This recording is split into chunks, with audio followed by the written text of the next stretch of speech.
up on this Friday edition of Newsline at noon, marking the third anniversary of North Korea's shelling of South Korea's Yeonpyeong Island. The South Korean military demonstrates its preparedness to counter any North Korean provocation. The Korean government picks Lockheed Martin's stealth-capable F-35A for its next-generation fighter jets, but budget constraints may force Seoul to slash the number of jets it buys. Plus, a U.S. jury orders Samsung to pay $290 million in damages to Apple in a retrial for infringing on its iPhone patents. This means the Korean tech giant will have to pay nearly $930 million to its U.S. rival. Newsline at noon begins now.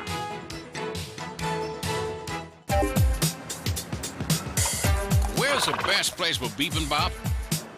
Les Jeux Olympiques d'hiver se dérouleront-ils à Pyeongchang? هل أنتم حقاً سابع أكبر مصدر في العالم؟ この歌手は誰ですか？你好，最近哪部电视剧的人气最旺？ Korea is attracting interest from around the world. The more you know, the more you want to know. Dynamic Korea.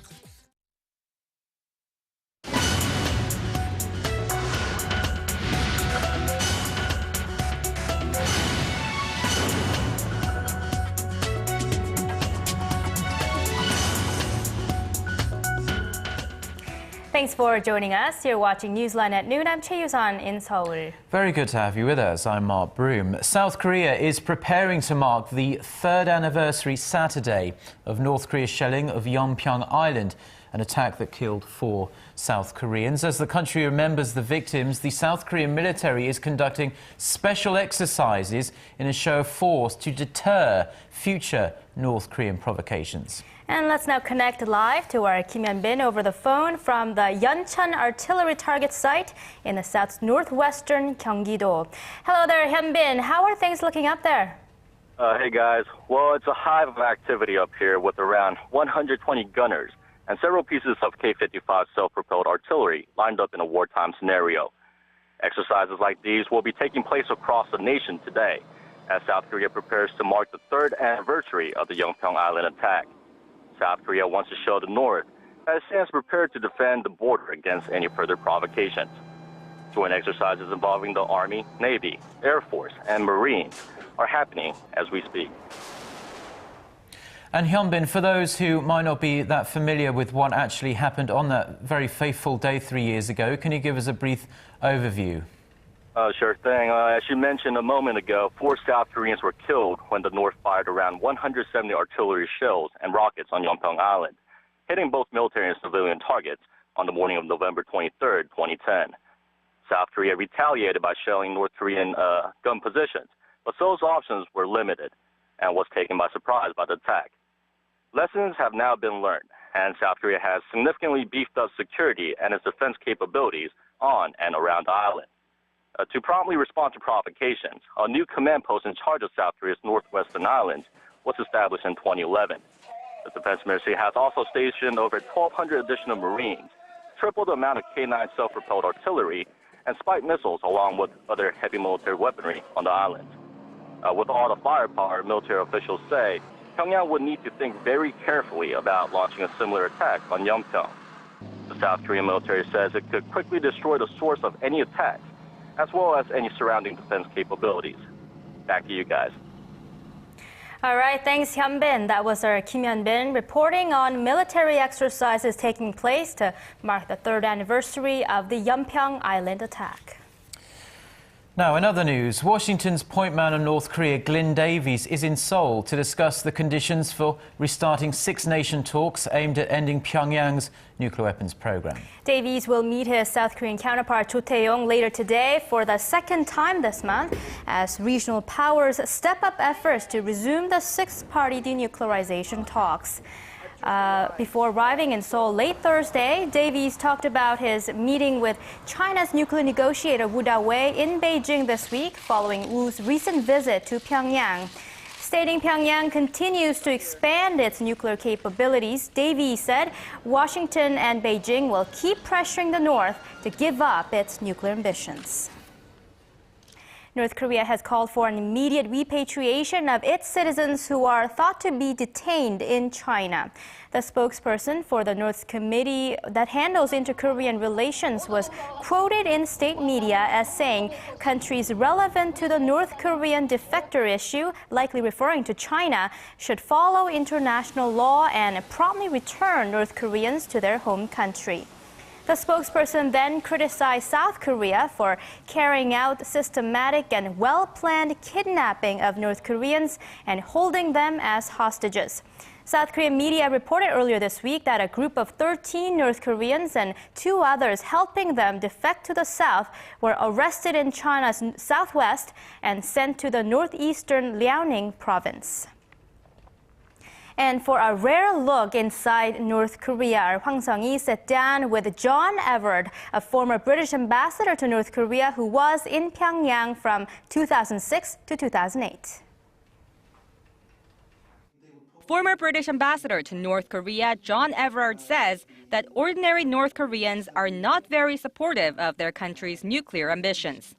Everard, who was in the North from 2006 to 2008, describes the 2 phases of reactions from the general public following Pyongyang's first nuclear test in 2006. The first was chest-thumping patriotic pride that their country had joined the nuclear club, and they were all very pleased with themselves. And then, after a little while, they started to think a bit about what had happened. And people started to ask me how much we thought the nuclear test had cost. And then they would ask, and how much does a ton of rice cost on the international markets? And they weren't going to put the question directly to me, but quite clearly they were working out in their own minds how much rice could have been bought for the money that had been spent on the nuclear program. And I suspect that the result of that sum would have given them quite a lot to think about. The former ambassador acknowledged Pyongyang's sincerity about returning to the 6-party denuclearization talks involving the 2 Koreas, the United States, China, Japan, and Russia, but said it must make compromises. Oh, it's sincere, but when North Korea talks about returning to dialogue, it means returning to dialogue on its own terms, which it's made very clear. It wants recognition as a nuclear state, and implicitly, it wants large amounts of aid from the Republic of Korea and from the international community. And both those points, of course, cause difficulties to other countries. The compromise is clear and simple. I can't see the talks starting unless North Korea makes a very clear statement at senior level that it is prepared under the right conditions to abandon its nuclear programs. If they're never going to do it, then why talk about it? Everard said that while North Korea appears to be technically ready for a 4th nuclear test, it is probably undecided about the exact time frame, as it will want to wait and see how things go. So will North Korea ever give up its nuclear program? This is the $64 million question. But a lot of the factors driving them forward along the road to their nuclear program come from deep, almost feudal beliefs in the North. It was the dying wish of Kim Jong-il and of Kim Il-sung, apparently, that the North should hold nuclear weapons. And politically, internally, in the almost medieval political system of North Korea, it's very difficult for current leaders to go against the wishes of their respected ancestors. Hwang Sung-hee, Arirang News. South Korea is likely to decide later on this Friday on which fighter jet model it will select to replace the Air Force's aging fleet over the next decade. Our Shin Se-min reports on how Lockheed Martin's F-35A stealth fighters are widely expected to get the nod. Korea's Joint Chief of Staff has reportedly picked the Air Force next-generation fighter jets. The country's military leaders rule Lockheed Martin's F-35A fighter as the most favorable candidate because of its advanced stealth capabilities, according to the Seoul-based news network YTN. A senior military official said the Korean Air Force had requested that the government purchase combat aircraft with advanced radar evading and other avionic warfare capabilities. These technical requirements, according to sources, were aimed specifically at selecting the F-35A. The decision comes 3 months after Seoul rejected the purchase of E-80's Eurofighter Typhoon as well as Boeing's F-15 Silent Eagle, despite the latter being the only bid within the program's $7.2 billion budget. Both fighter jets model were also found to have relatively weak stealth features compared to the F-35A. In order for the deal with Lockheed Martin to meet budget restrictions and the delivery schedule between 2017 and 2021, multiple sources say Korea may compromise on buying 40 jets instead of the 60 initially proposed, or may change the program into a multi-phase one. The one-way bidding process has also raised concerns among industry experts who say Seoul now has less leverage to negotiate other contract terms such as technology transfers. Local defense contractors say such industrial cooperation is crucial in the development of Korea's own indigenous fighter jet program, codenamed KFX. The KFX project is part of the country's long-term vision for its native aerospace industry. However, previous studies have shown that the development cost could reach at least $6 billion and bring about fewer than expected economic benefits. Nonetheless, Korea is on track to replace its aging fleet of F-4 and F-5 fighter jets, but concerns remain about whether this new purchase can stay on budget. Shin Se-min, Arirang News. Japan has tried to quell jitters in Korea over the country's current drive to expand its military scope. A spokesperson for Korea's foreign ministry told reporters Thursday that a Japanese government official assured Seoul that Tokyo's military forces would not be deployed to the Korean peninsula by way of exercising collective self-defense without Korea's consent in respect of international law. Japan's pacifist constitution limits its military to domestic defense, but the hawkish Abe government is pushing to expand its forces under the banner of collective self-defense. Seoul has said it will not allow Japan's pursuit of military build-up if it threatens Korea's security or national interest, and wants the process to be carried out in a transparent manner.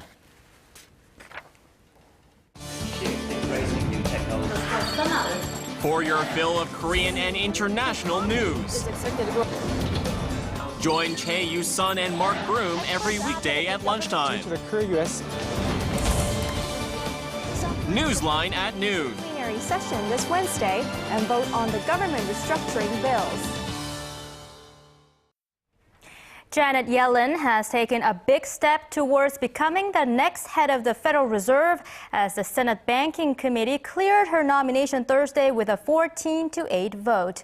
Yellen, currently the Fed's vice chairwoman, is now almost certain to win confirmation to succeed Ben Bernanke after his second four-year term expires in January. The full chamber will vote sometime after next week's Thanksgiving holiday. Yellen, set to be the first woman to lead the 100-year-old central bank, has said she will keep the Fed on the path set by Bernanke, maintaining loose monetary policies to spur investments and spending to foster stronger growth in the economy. Israeli Prime Minister Benjamin Netanyahu left Moscow empty-handed on Thursday after failing to persuade Russian President Vladimir Putin to back away from an Iranian nuclear deal that's taking shape in Geneva. Despite hours of talks in Moscow, the Israeli leader was always going to face an uphill battle convincing the Russian president, as Putin has said. He was optimistic about finding a diplomatic solution to the nuclear dilemma. Netanyahu has vowed that he would never allow Iran to obtain a nuclear weapon. Israel supports tighter economic sanctions and the total dismantlement of Iran's nuclear program. World powers and Iran remain locked in tough talks in Geneva as they attempt to secure an interim deal that satisfies all sides. 3 women have been rescued from a house in London where it's claimed they've been held effectively as slaves for as long as 30 years. Police officers were able to free the women after one contacted a local organisation called Freedom Charity. Police say a 69-year-old Malaysian woman, 57-year-old Irish woman and a 30-year-old British woman were all being held in what officers believe was domestic servitude. The 30-year-old is believed to have spent her entire life in captivity, All three are said to be highly traumatized and have been moved to safe accommodation. Police have arrested a 67-year-old man and woman in connection with the case.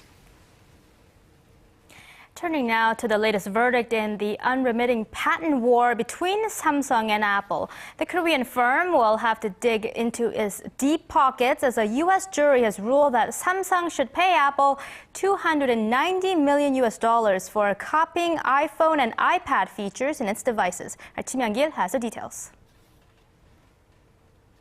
It's the latest verdict in the patent war between two of the world's biggest tech firms that's been raging for more than 2 years. In the latest judgment Thursday, a California jury ordered Samsung to pay Apple $290 million for copying iPhone and iPad features, like using fingers to pinch and zoom on the screen. The amount falls short of the nearly $380 million Apple had requested, but is much higher than $52 million Samsung said it should pay. Apple said it was grateful to the jury for imposing costs on Samsung. Samsung said it was disappointed by the decision, which it says is based in large part on a patent that the U.S. Patent and Trademark Office recently deemed invalid. The Korean firm says it plans to appeal. In August last year, another jury awarded Apple more than $1 billion in damages, but that was later tossed out by Judge Lucy Koh. If Judge Koh accepts the new verdict, Samsung will owe Apple a total of $930 million in damages. Another trial to find out whether or not current Samsung devices violate Apple patents is scheduled for March 2014. Yeonpyeong, Arirang News. The Korean economy is relying more and more on external demand and trade. The Bank of Korea says that imports and exports accounted for 33.7% of the country's total supply and demand in 2011, up nearly 1 percentage point from a year earlier.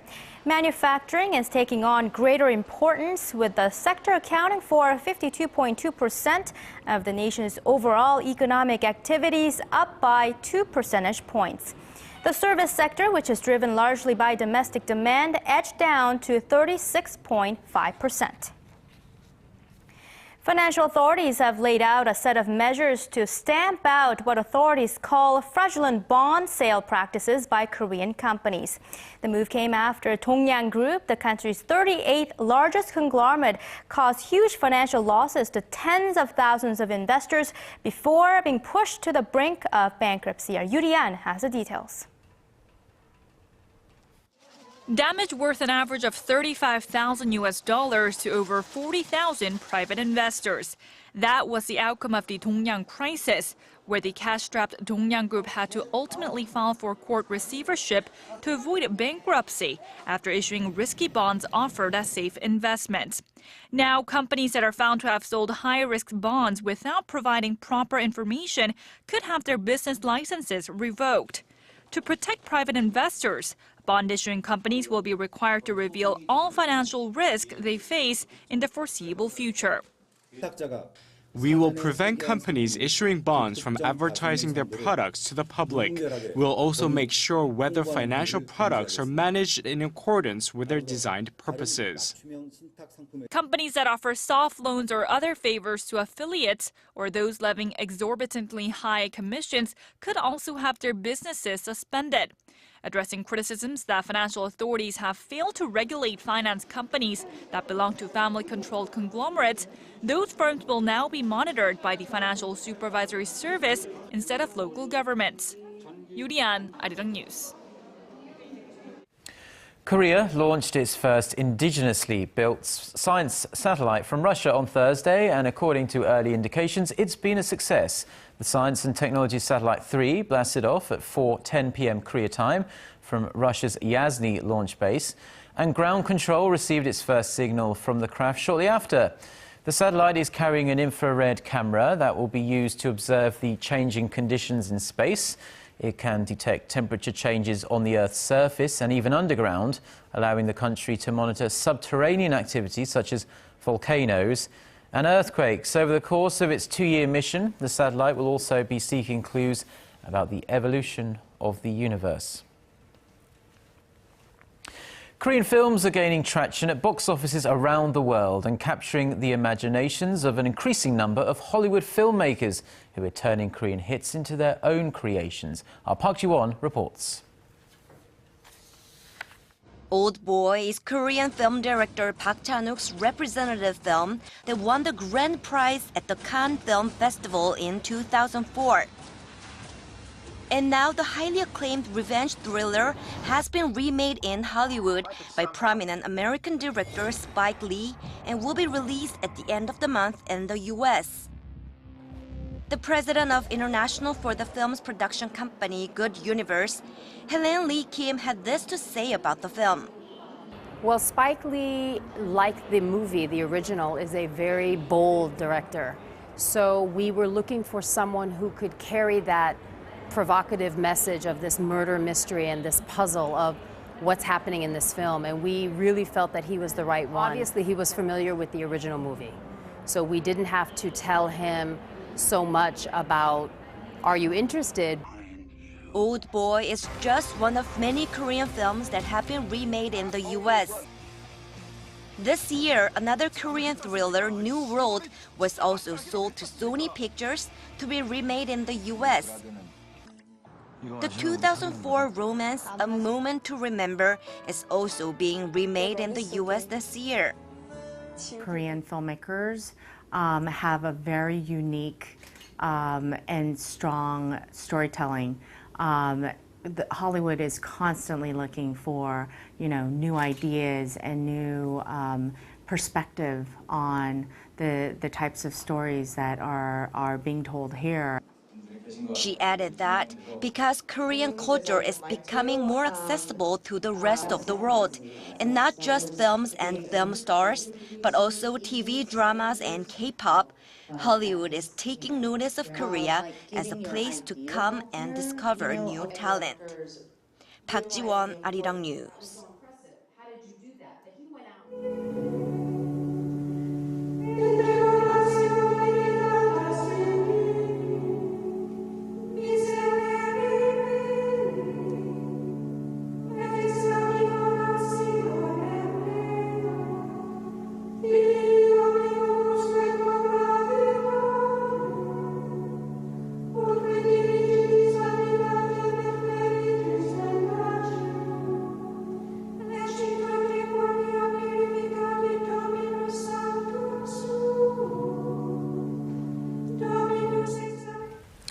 Okay, the weekend is almost upon us, so let's get a check on the weather and see whether we're going to have some mild, sunny weather over the weekend with our Jian, who's standing by for the forecast. Hello there, Jian.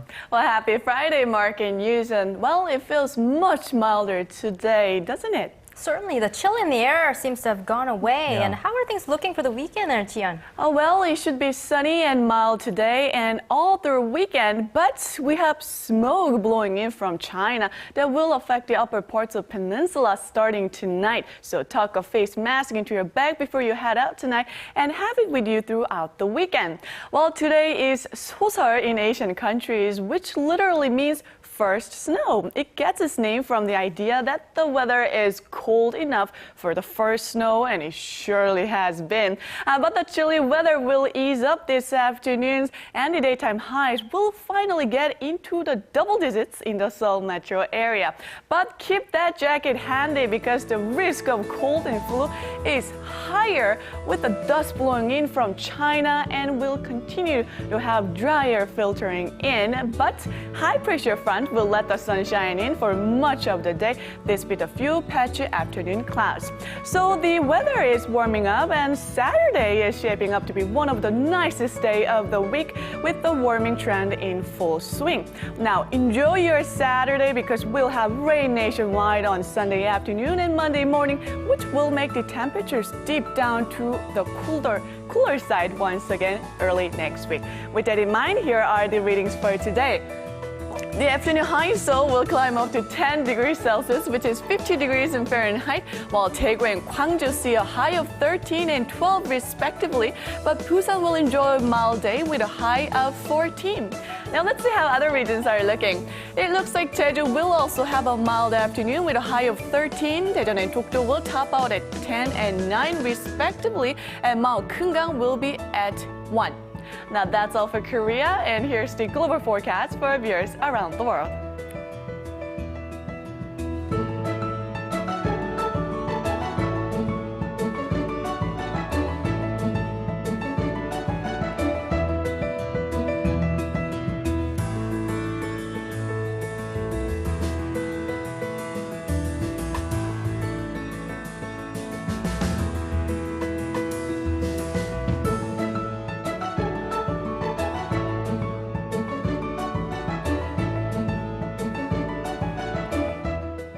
That's all for me at this week. Hope you have a wonderful weekend, and back to Mark and Yusan in the studio.